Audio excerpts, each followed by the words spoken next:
Bonjour, dans cette leçon 8, nous allons parler du vocabulaire d'une manière très globale. Je vais te donner des conseils sur comment apprendre petit à petit le vocabulaire en français.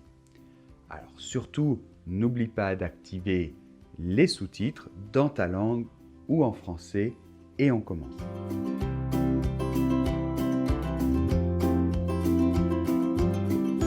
Bonjour, donc dans cette leçon 8, nous allons nous centrer sur le vocabulaire. Évidemment, dans une langue, le vocabulaire, c'est une partie extrêmement importante, mais tu vas voir qu'on peut un petit peu diviser en vocabulaire grammatical et le vocabulaire plus lexical, comme j'aime dire. Alors, je vais te donner des conseils très importants et cette leçon devra te servir comme un point de repère, comme un outil, mais tu ne pourras pas apprendre tout à coup toute la leçon. D'accord, on est bien d'accord. Alors comme toujours, inscris-toi au cours correctement pour avoir toutes les leçons dans l'ordre et pour avoir les fichiers audio et pour avoir aussi les fichiers PDF et l'examen final. Allez, on commence. Donc aujourd'hui, nous allons voir un petit peu tous les types de mots que tu vas pouvoir rencontrer en français. Alors, le vocabulaire, tu vas évidemment l'apprendre petit à petit. Mais c'est important que tu sois conscient que le vocabulaire grammatical, c'est le vocabulaire le plus utilisé, le plus courant dans une langue. Donc, tu devras maîtriser tout d'abord tes mots grammaticaux. Alors, on va voir justement les différents types de mots grammaticaux que tu vas rencontrer. Donc, tout d'abord, j'en ai pas encore parlé parce que je ne pouvais pas parler de tout, mais il y a les articles. Ce sont des mots grammaticaux que tu vas apprendre très rapidement parce qu'ils sont très importants. Il y a les articles indéfinis. Par exemple, un garçon. Donc c'est masculin singulier. Une fille. Féminin singulier. Des enfants. Avec la liaison. Donc l'article indéfini pluriel, il est commun pour le masculin ou le féminin. Donc cet article indéfini, il va servir à... Il doit accompagner un nom, on le met devant un nom, quand il s'agit de définir en fait une personne ou un objet dont on n'a pas parlé encore avant. On l'introduit d'une manière générale. Donc si je dis un garçon, c'est un garçon d'une manière générale. Ce n'est pas un garçon en particulier. Ensuite, il y a les articles définis.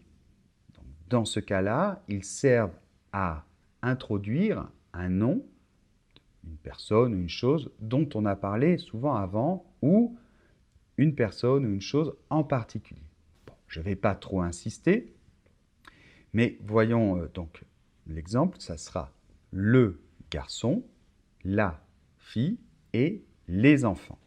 Attention avec la liaison. Donc ici, on voit aussi qu'il n'y a qu'un seul article défini pour le pluriel. Donc voilà, j'ai un petit peu expliqué, je ne peux pas trop m'étaler, mais les articles, comme c'est quelque chose de très basique dans une langue, je voulais un petit peu les expliquer, surtout les indéfinis et les définis.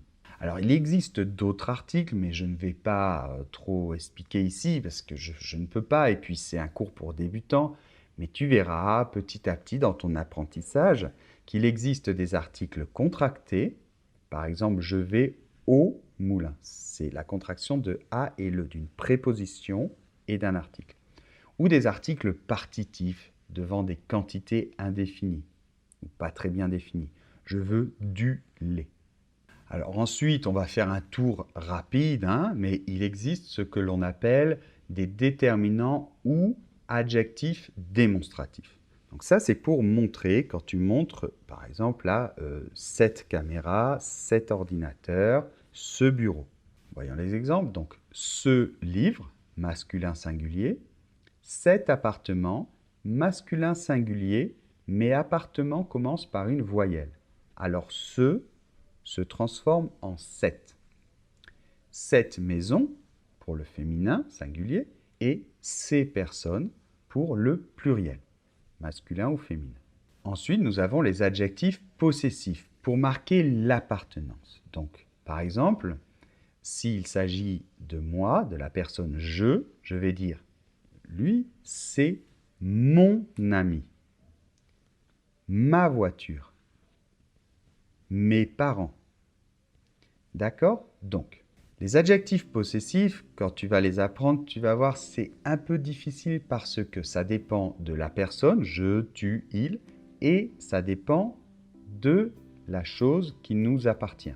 Si c'est féminin, si c'est masculin ou pluriel ou singulier.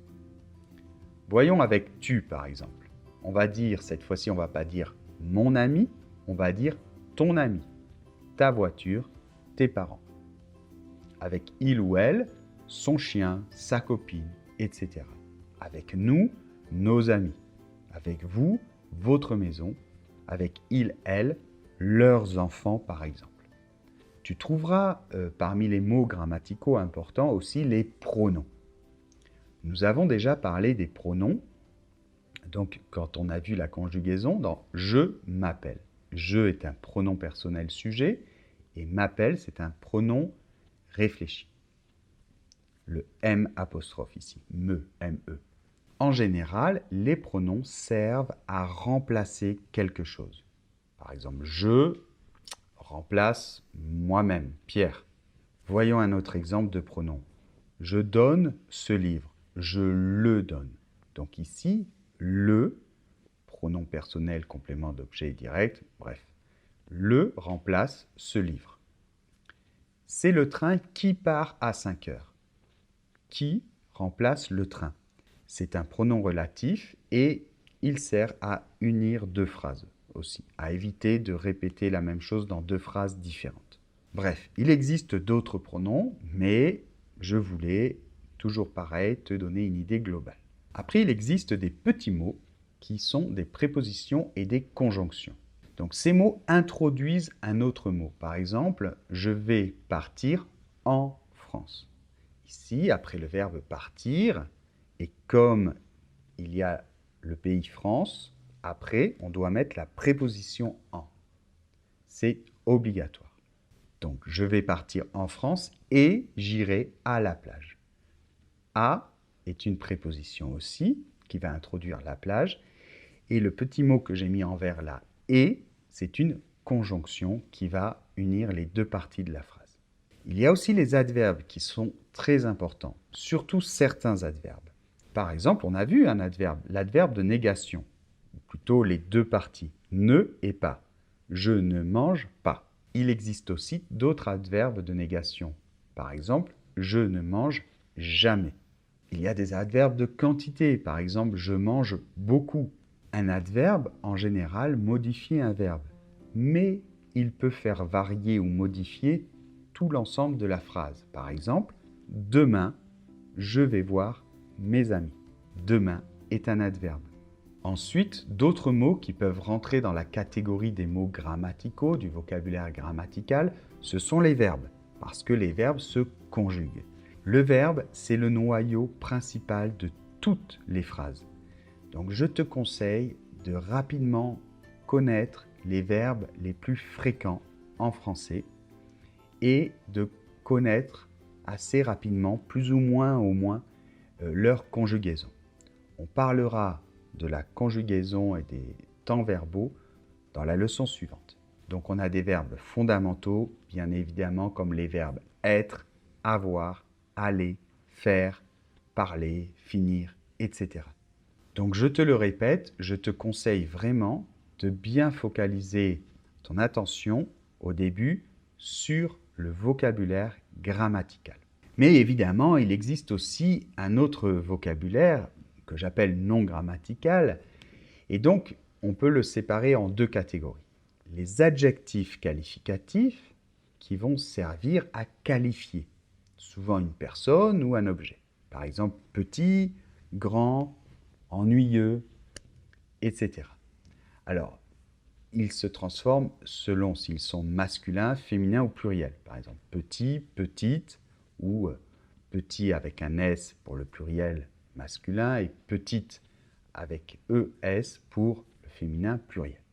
Et enfin, après, il y a tous les noms. Alors, là, tu vas devoir les apprendre petit à petit parce que c'est comme ça, une langue, là, ça va être très long, ça va te prendre des années. Chaque année, tu vas enrichir ton vocabulaire comme les Français. Les Français aussi apprennent des mots tous les jours en français. Mais après, je te conseille de ne pas t'obséder avec des groupes de noms, comme par exemple, souvent, on demande aux élèves au début de leur apprentissage d'apprendre par exemple le vocabulaire de la nourriture avec une liste immense, le vocabulaire, je ne sais pas, des objets de la maison, etc., etc. Donc c'est bien d'apprendre en regroupant par thème logique, mais par exemple, le mot, je ne sais pas moi, une pomme, hein, apple, hein, en anglais, une pomme, tu vas l'utiliser très peu dans la journée ou dans l'année par rapport à un mot comme un verbe, le verbe être ou avoir. C'est pour ça que je te recommande au début de focaliser tes efforts sur les mots les plus importants. Et bien sûr, il y a beaucoup d'outils pour apprendre du vocabulaire petit à petit. J'ai fait une vidéo sur la chaîne Français avec Pierre où je te donne des conseils pour apprendre du vocabulaire que tu pourras regarder un peu plus tard quand tu comprendras un petit peu mieux peut-être le français.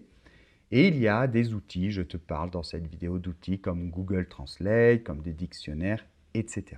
Alors je sais, cette leçon était un petit peu dense, mais comme je te le dis, l'objectif n'est pas de tout apprendre par cœur. Je voulais te donner une vision globale.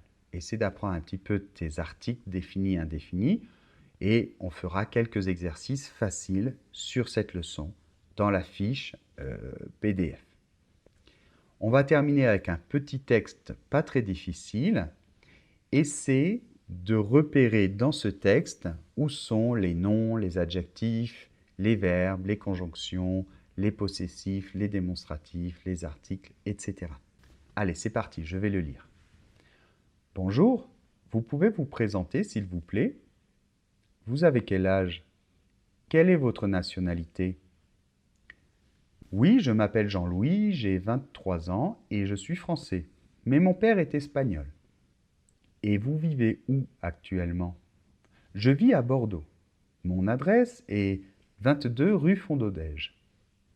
Quelle est votre date de naissance? Le 22 mars 1996. Vous avez des passions, des hobbies? Oui, j'aime le sport et le cinéma.